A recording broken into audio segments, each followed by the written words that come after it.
नमस्कार दोस्तों। सहारा refund portal के बाद सहारा रीसबमिशन पोर्टल आया है, लेकिन सोचने की बात है कि सहारा रीसबमिशन पोर्टल पर जिन्होंने दोबारा है जो अप्लाई किया और पुनः है जो डिफिशियंसी बहुत से व्यक्तियों को दी जा रही है। मैंने स्वयं देखा है और प्रत्यक्ष प्रमाण भी है। और डिफिशियंसी का कारण भी मैं आपको बताना चाहता हूँ कि इसमें कुछ सहारा प्रबंधन की गलती है और कुछ CRCS की भी गलती है जो जानबूझकर डिफिशियंसी दी जा रही है। अब प्रश्न उठता है कि किस प्रकार सहारा इंडिया की जो सहारा समूह की 4 कोऑपरेटिव सोसाइटियों के निवेशक हैं उनका भुगतान होगा और क्या करना पड़ेगा, इसी विषय में मैं आपको बताना चाहता हूँ। सर्वप्रथम अभी सोशल मीडिया के माध्यम से जो चल रहा था कि 10,000 से बढ़कर है जो 5 लाख रुपए इसकी लिमिट है जो होने वाली है, जो कि एक सोचनीय बिंदु है, क्योंकि जब सहारा रिफंड पोर्टल से 10,000 रुपये का भुगतान सभी जमाकर्ताओं को प्राप्त नहीं हो सका, तब 5 लाख का भुगतान कैसे प्राप्त होगा। उसके उपरांत यदि शेयर या मास्टर संबंधी त्रुटि है और यह अपलोड हो जाते हैं तो फिर रीसबमिशन करने की आवश्यकता क्यों पड़ी। सहारा रिफंड पोर्टल के माध्यम से ही उसको भुगतान सम्मानित जमाकर्ता को दिया जा सकता है। क्यों गरीब निवेशकों की कमाई रीसबमिशन पोर्टल पर पुनः आवेदन करने पर खर्च हो। लेकिन इस विषय में कोई जानकारी नहीं। यह तो ऐसा लगता है कि छोटे निवेशकों का पैसा सहारा रिफंड पोर्टल और सहारा रीसबमिशन पोर्टल पर आवेदन करते करते ही चुक जाएंगे। दूसरा प्रश्न उठता है कि एक से अधिक सदस्यताएं ली हैं। सभी को पता है कि कंपनी द्वारा जमाकर्ताओं की, चाहे सहारा क्रेडिट कोऑपरेटिव सोसाइटी हो, स्टार मल्टीपर्पज हो, यूनिवर्सल हो, हमारा इंडिया हो, इनकी एक से अधिक सदस्यताएं कंपनी द्वारा बनाई गई। इसमें किसी भी कार्यकर्ता का कोई भी लाभांश नहीं था। ये कुछ लोग भ्रमित जानकारियाँ डाल रहे हैं, क्योंकि आप ही बताओ कि जब एजेंट, जो सहारा का एजेंट जिसे जो कि फील्ड वर्कर होता है, उसकी भी एक से अधिक सदस्यताएं बनी है, तो कहने का मतलब इसमें कोई लाभांश एजेंट का नहीं था और ना ही जमाकर्ता का था। यदि लाभांश था तो संस्थान को ही होगा, तभी तो उन्होंने एक से अधिक सदस्यताएं जो जमाकर्ताओं की बनाई।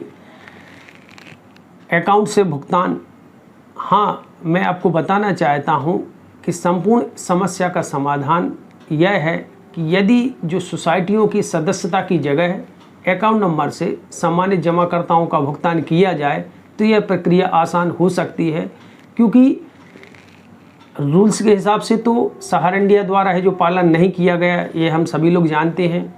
और इसमें तमाम सहारा इंडिया के लिए दोषी नहीं है, इसमें ऑडिटर से लेकर सहारा समूह की जो सोसाइटियां हैं वह भी दोषी हैं, और जिसने लाइसेंस दिया यानी सेंटर रजिस्ट्रार वह भी दोषी हो सकते हैं, क्योंकि उन्होंने लाइसेंस दिया। समय पर ऑडिट करना, जांच करना उनका कर्तव्य है, लेकिन ऐसा नहीं किया गया।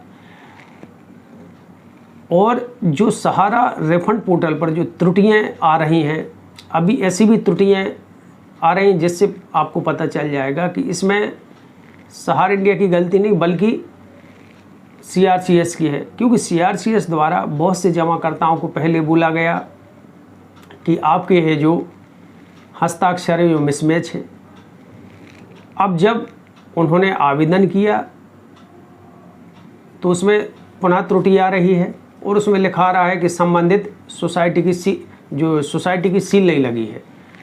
तो एक बार उसी आवेदन को CRCS द्वारा जांच किया गया और उसमें कमी बताई जाती, हस्ताक्षर मिसमैच है। अब हस्ताक्षर सही हुए तो सील का उसमें दे दिया डिफिशियंसी कि आपकी ये सील है जो यह संबंधित सोसाइटी की जो लगानी चाहिए वही नहीं लगी है। तो इससे स्पष्ट होता है कि CRCS द्वारा किस प्रकार चेक किया जा रहा है।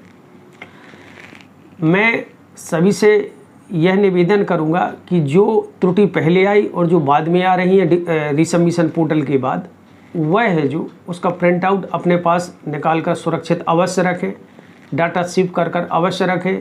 क्योंकि आगे चल के यही जानकारी आपके भुगतान दिलाने हेतु काम में आएगी। मास्टर शेयर डाटा, जो मास्टर और शेयर का डाटा है सहारा प्रबंधन द्वारा कुछ दिया गया है, कुछ जानबूझकर नहीं दिया जा रहा है। और यहाँ तक कि एक फ्रेंचाइजी गार्जियन ने बताया कि CRCS द्वारा मेरे जमाकर्ता के पास मैसेज आया कि आप सहारा रिसबमिशन कर सकते हैं, आपके शेयर मास्टर है जो सोसाइटी के पास उपलब्ध है। और जब उन्होंने रिसबमिशन किया तो उन्होंने बताया कि कंपनी द्वारा है जो शेयर मास्टर हटा लिया गया, किसी दूसरे का उसमें लगा दिया गया और पुनः है जो वो डिफिशेंसी आ गई। उस संबंध में उन्होंने रीजनल कार्यालय भी लिख के दिया है। तो इससे स्पष्ट होता है कि सहारा प्रबंधन भी नहीं चाहता कि जमाकर्ताओं का भुगतान हो।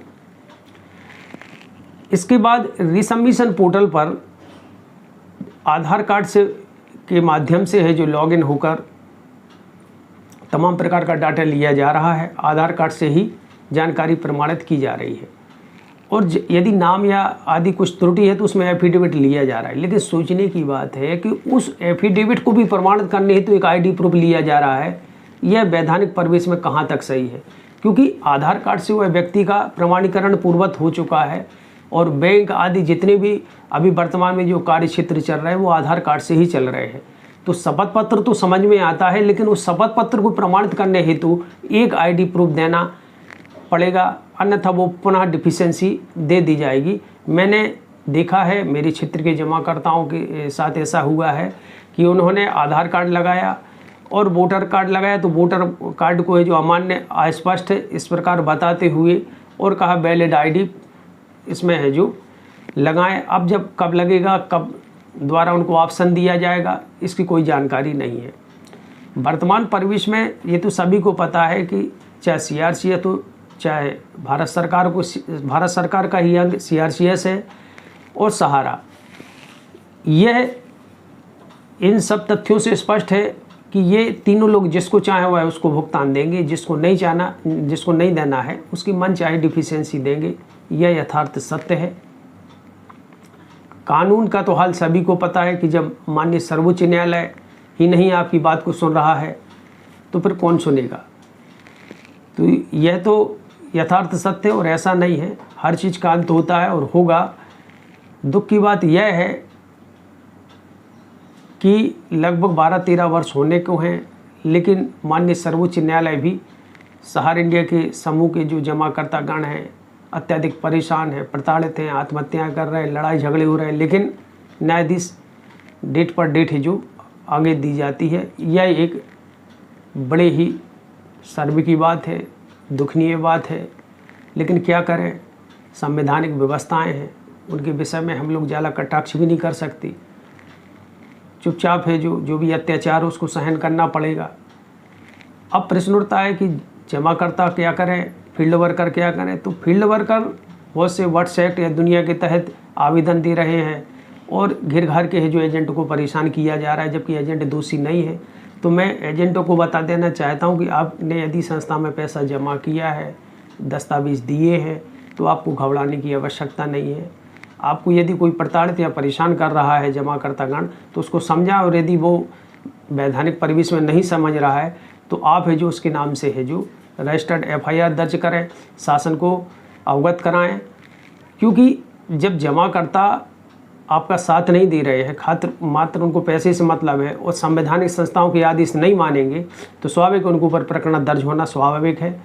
तो घबराने की किसी को आवश्यकता नहीं है। आप अपना काम ईमानदारी पूर्वक करें, जो भी जमाकर्ता का सहयोग हो वह करें, लेकिन यदि उसके उपरांत भी यदि कोई परेशान या प्रताड़ित कर रहा है तो उसके विरुद्ध है जो आप वैधानिक कार्रवाई हेतु स्वतंत्र हैं। ऐसा कोई नियम नहीं है जो आपको दोषी सिद्ध कर सके, लेकिन यदि आपने संस्थान में पैसा जमा किया है और उसको दस्तावेज दिए हैं तो आप है जो भारत सरकार द्वारा जो लाइसेंस दिया गया है उसकी छाया प्रति लगाते हुए, माननीय सर्वोच्च न्यायालय का आदेश लगाते हुए आप नज़दीकी थाने में ऑनलाइन ऑफलाइन जिस तरह भी आप शिकायत दर्ज करें यदि आपको कोई परेशान कर रहा है, लेकिन कोई गलत कदम ना उठाएं। आशा करता हूं यह जानकारी आपको उपयोगी लगी होगी। यदि जानकारी उपयोगी लगी हो तो वीडियो को लाइक व शेयर करें, चैनल को सब्सक्राइब करें। जय हिंद, जय भारत।